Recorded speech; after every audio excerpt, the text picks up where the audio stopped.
We are talking to GM's Vice President of Global Design, Ed Welburn. Thank you so much for joining us, Ed. Oh, it's great to be here. It's nice to see you again. Good. So we were in Geneva a couple of weeks ago, and you were on launching the terrific Chevrolet Stingray, Corvette Stingray convertible. You know, I had a really interesting conversation that I wanted to follow up on. It was about your relationship with Dan Ackerson.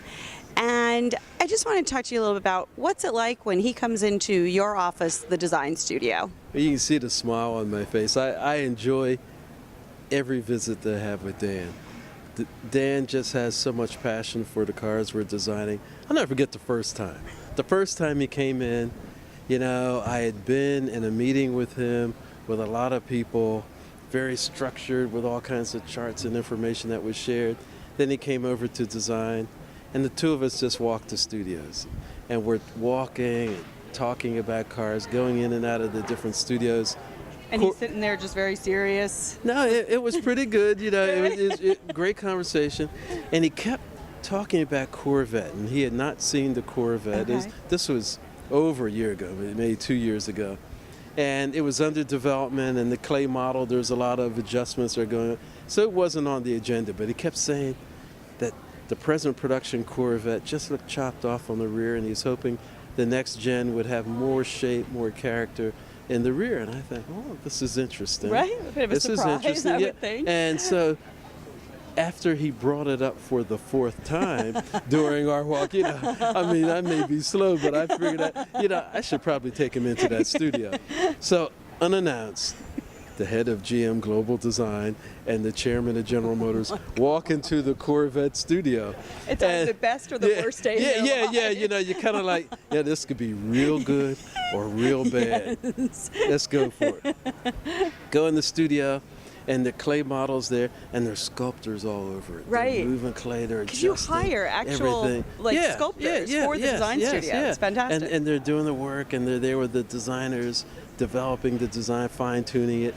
And Dan just stopped in his track and was struck by the activity. Right. And these fine art sculptors, you know, shaving clay and shaping every detail.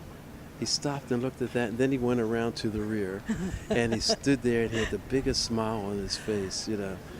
And to this day, you know, it can be one of our prototypes or show vehicles. As soon as he sees it, he goes around to the rear. I mean, he loves the car. It's one of his favorites. Of course, then he says the ELR is his favorite car as well. But I just find in design reviews I have with him, if I've got 3 different proposals that I want to share with Dan and the other leaders of the company, and I'll have my recommendation which one I think we should go with, Dan always gravitates to the one with the most reach. Always. It's really surprising, isn't it? I mean, were you caught off guard by that?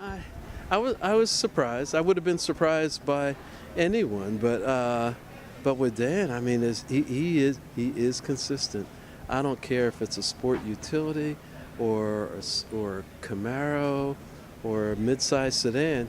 If there are 3 proposals, he always goes to the one with the most reach. And how does that make you feel? Well, it makes me feel very good. I mean, first off, that I work for a company in which design is a high priority. They recognize how important it is. And, right. And we have, you know, a significant number of meetings. The leaders of the company are at design, and that they have me on a very senior, you know, committee within the company is important. But the fact that the head of the company really appreciates design and really is striving for reach. He really wants us to push the envelope in everything that we do. I think is cool. I think it's one of the things that struck me about our conversation is that he is seen as so serious and unapproachable, and this, you know, I mean, he's seen as an accountant type. Well, I've heard that, and you know, he's led a lot of different companies and has a great background, you know, which brings these life experiences a real benefit to us. The smaller the group, you know, the more open he is, and you know, in our executive operations committee, which I'm on, he's very open and very, very open and very frank, and in that meeting. I thought that our employees in design needed to see that side of them, and we have gatherings, we call it the all-employee meeting, where all the employees come into the auditorium, and there are presentations and sharing of information. How often do those occur? Each quarter. Okay. And of course, and most areas of the company have something like that. At Design, it's a bit more creative than some places. It's a very interesting format, very much like the Tonight Show. And it is. I mean, I remember. Yes. And so, and anyway, I invited Dan, and he was given about 15 minutes to speak. He spoke for at least 30 Wow. to 40 minutes, and the design community absolutely loved it.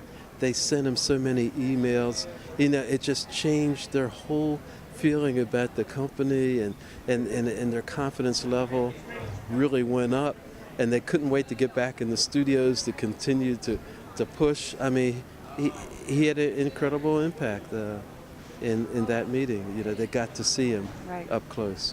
That's really terrific. Thank you so much for joining us today. I really appreciate it. It's really great to see you. Thank you.